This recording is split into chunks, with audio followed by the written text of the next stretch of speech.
बन गया है कि एडीएम सिविल एवं सिविल कोर्ट गाजीपुर में रेस्टोरेशन पत्र देने से क्या अतिक्रमणकर्ता को कब्जा करने का अधिकार प्राप्त? सवाल है सारे अधिकारीगण से भी, क्योंकि उन लोगों की जिम्मेदारी है। अगर जिम्मेदारी अपना सही ढंग से निभाते हैं तो किसी नेता के पास अपना सिफारिश लेकर नहीं जाना। चक्रोड व सरकारी नाली के बाबत अतिक्रमणकर्ता ने क्या मांग करते हुए उपरोक्त कोर्ट में रेस्टोरेशन पत्र दिया है? मैं एसडीएम साहब से इन प्रश्नों का जवाब चाहता हूं, लेखपाल से, कानगोय से, तहसीलदार से इन प्रश्नों का जवाब चाहता हूं।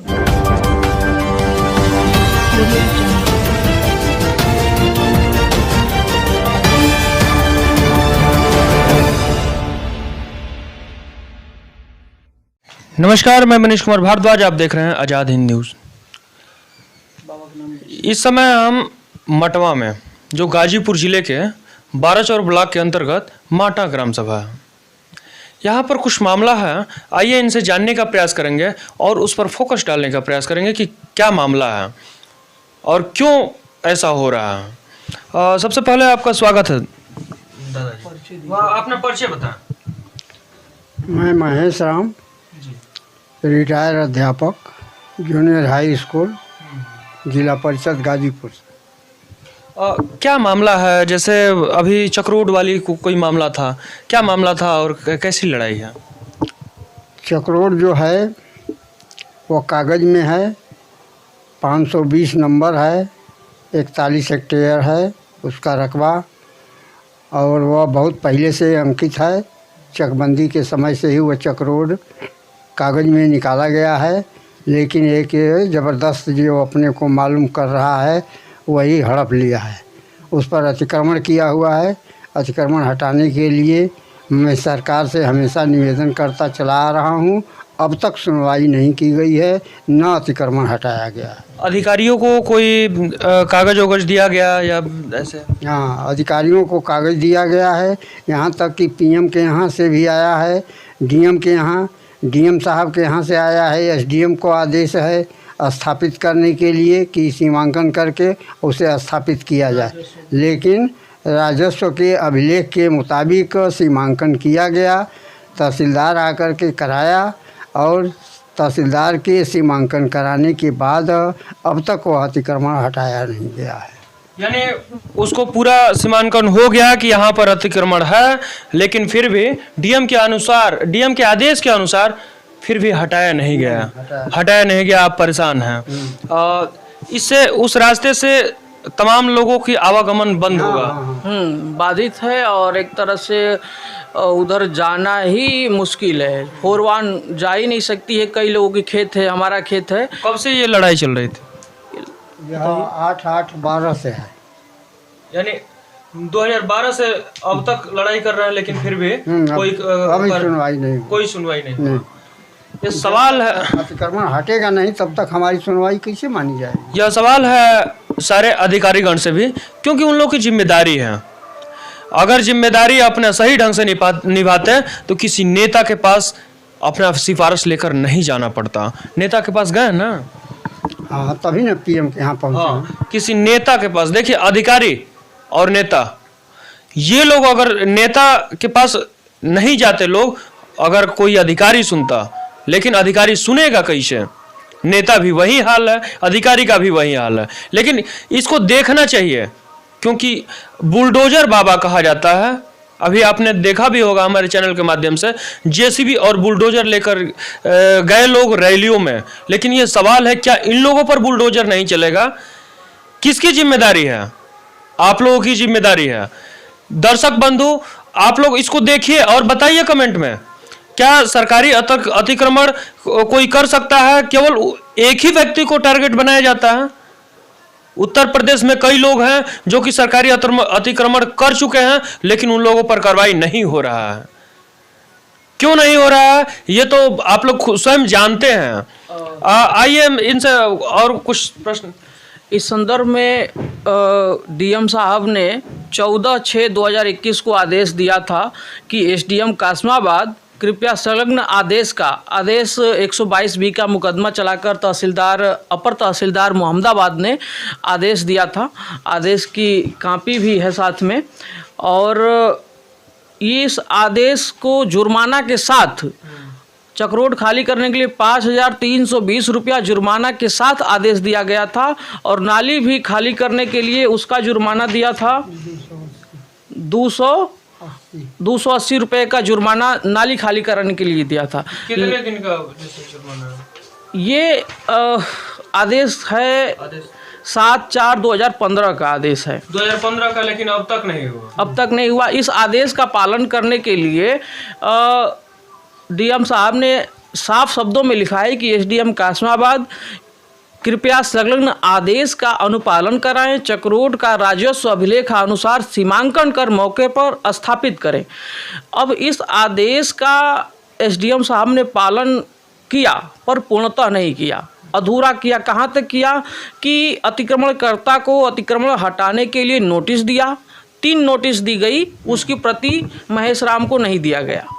उसके अलावा लेखपाल आए, कानगोय आए, तहसीलदार आए, मुआयना किया गया, नापी की गई और अतिक्रमणकर्ता ने अधिकारियों की कार्रवाई को देखते हुए खुद से स्वेच्छा से कहा कि साहब, तहसीलदार से, कि हमको 1 महीने का अतिरिक्त समय दे दीजिए, मैं स्वयं 1 महीने में अतिक्रमण हटा लूँगा। पूरे गांव वालों के सामने लिखित रूप में 1 महीने का उसको अधिक समय दिया, जिस पर चंद्रिका जी ने और महेश राम ने, अतिक्रमणकर्ता ने सिग्नेचर किया।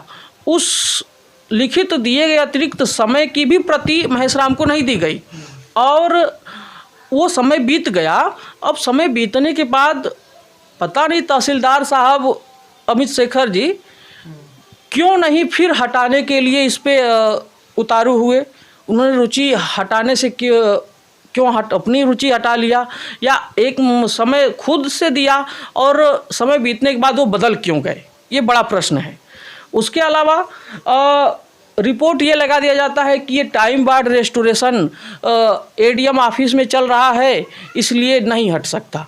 पर डीएम साहब से मेरी बात हुई है, डीएम साहब ने साफ शब्दों में कहा है और कहकर ही ये आदेश दिए हैं कि रेस्टोरेशन डालने से अतिक्रमणकर्ता का अतिक्रमण बना रहे, इसका अधिकारी नहीं हो जाता है।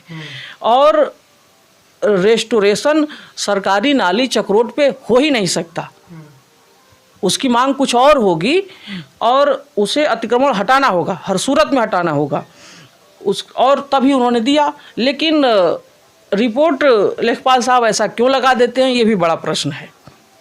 उसके अलावा जब स्टे आर्डर भी नहीं है कि उसका जस का तस अतिक्रमण बना रहे, बड़ा कुछ सहज प्रश्न बन गया है कि एडीएम सिविल एवं सिविल कोर्ट गाजीपुर में रेस्टोरेशन पत्र देने से क्या अतिक्रमणकर्ता को कब्जा करने का अधिकार प्राप्त हो जाता है?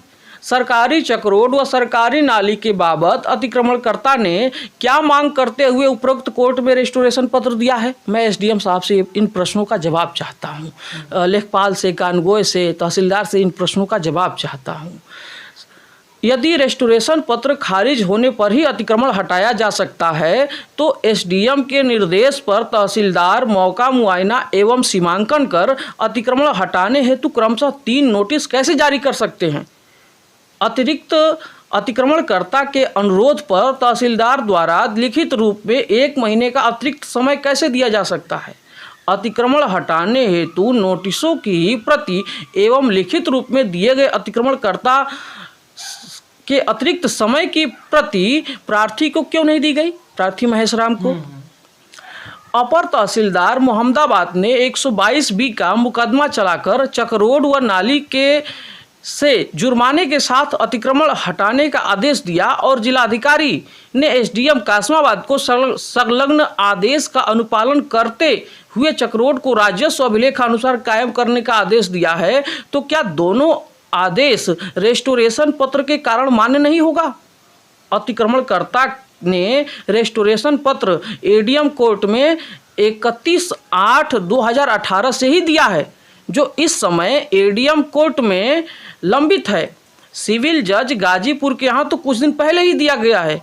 तो क्या जब तक खारिज नहीं होगा सार्वजनिक रास्ता बंद रहेगा, उसका अतिक्रमण जस का तस रहेगा? ये एक बड़ा प्रश्न है, अधिकारियों से प्रश्न है। ये अक्सर ये कहा जाता है कि उत्तर प्रदेश में जो अवैध अतिक्रमण हो रहा है उन लोगों पर बुलडोजर चलाया जा रहा है। आप लोगों ने देखा भी इन चीज़ों को बताइए, क्या इन लोगों पर अगर सरकारी जमीन पर छुड़ाने के लिए इतना मेहनत 2012 से लेकर अब तक मेहनत किया जा रहा है लेकिन फिर भी नहीं हो रहा है, लेकिन अगर किसी की निजी जमीन को अगर अतिक्रमण हो तो वो कितना झेलेगा आप लोग समझ सकते हैं। और एक बार जब डीएम के यहाँ यही टाइम बार्ड रेस्टोरेशन डाला था तो महेश राम जी ने डीएम से मिलकर उसे खारिज कराया था। डीएम ने देखकर ही खारिज किया। उस संदर्भ में बोल 5/4/18 को डीएम ने खारिज कर दिया था। उन्होंने फिर उनको समय मिला और उन्होंने फिर ये प्रक्रिया डाल दिया। और ये सुनवाई एक तो नियमित वो लोग बैठते नहीं हैं और सुनवाई होती नहीं है, इसीलिए टाइम पास हो रहा है और अवरोध बना हुआ है, रास्ता नाली पे अतिक्रमण बना हुआ है। ये बड़ा प्रश्न है कि ये बुलडोजर बाबा का बुलडोजर यहाँ क्यों नहीं चला। अधिकारियों से सवाल है। केवल एक ही लोगों पर बस ये टारगेट बना लिया है कि माफियाओं पर चलता है, लेकिन ये भी तो माफिया है। हाँ, ये भी तो अतिक्रमण करता है, ये भी तो जो भूमाफिया है। भूमाफिया एक तरह से क्राइम कर रहे हैं। जनता का रास्ता रोकना, आवागमन बाधित करना। 3/5 का मुकदमा भी है। 3/5 का मुकदमा भी है, लेकिन आज तक कहीं कुछ नहीं। अब हम चाहेंगे कि इस पे सरकार और अधिकारी ध्यान दे और अविलंब इसको अतिक्रमण को हटाया जाए ताकि सुचारू रूप से आवागमन जारी हो सके और गांव को एक जनहित का कार्य हो सके और विकसित हो सके। किसी का भी विकास बिना रास्ता के नहीं हो सकता है। विकास की पहली शर्त है सुमार्ग का होना, अच्छे एक रास्ते का होना अपने पास। अक्सर ये देखा जाता है कि सामाजिक कार्यों के लिए बहुत लोग आगे नहीं आते हैं, लेकिन जो चलता है कितना झेलता है ये आप लोग जानते हैं। और साक्षात प्रमाण 2012 से अब तक लड़ाई लड़ रहे हैं, क्योंकि हेड मास्टर है ना, गलत चीज़ों को देखकर बर्दाश्त नहीं होता। लगातार ये कहते रहते हैं कि सदा सत्य बोलो। इन्होंने ही पढ़ा है, लेकिन इन लोग ये कैसे कहें कि हमारे कहनों का पालन हो रहा है, सदा सत्य बोलने का हमें क्या परिणाम मिल रहा है, ये कैसे कहें, किससे कहें? नेतागण, अधिकारीगण, किसकी गलती है? आप लोग स्वयं बताएं और इस वीडियो को ज़्यादा से ज़्यादा शेयर करें ताकि जो रास्ता है, जो अतिक्रमण है, वो हटे और अधिकारियों के कान खुले। ऐसे ही वीडियो देखने के लिए लाइक तथा सब्सक्राइब करें। मैं मनीष कुमार भारद्वाज, धन्यवाद।